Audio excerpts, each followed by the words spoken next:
বন্ধুরা, সেদিন বেরিয়ে পড়েছিলাম নৈহাটির বড় মায়ের কাছে পুজো দেওয়ার উদ্দেশ্যে।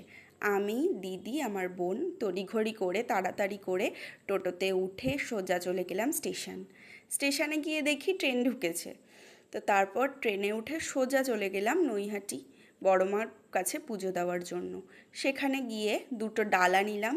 ডালা নিয়ে লাইনে দাঁড়িয়ে আছি। প্রচুর লাইন। এত প্রচুর লাইন পার করে অবশেষে মায়ের মন্দিরের ভেতরে প্রবেশ করলাম। তবুও লাইনের শেষ নেই। লাইন দিচ্ছি, দেখো তোমরা। লাইন দিয়ে ভেতরে ঢুকলাম। ঢুকেই মায়ের মুখটা একটা দর্শনেই মনে হলো যে মনে একটা আলাদা শান্তি পেলাম, আলাদা একটা ভক্তি আসলো।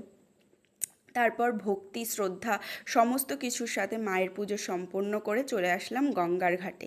গঙ্গার ঘাটে এসে গঙ্গার ঘাটের যে মনোরম পরিবেশ সেটা উপভোগ করলাম।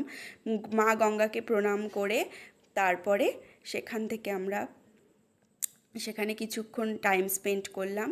সেখানে কিছুটা সময় কাটিয়ে তারপর সোজা চলে আসলাম বাড়িতে এসেই ক্লান্ত দুই চোখে তোমাদের সবাইকে টাটা জানালাম।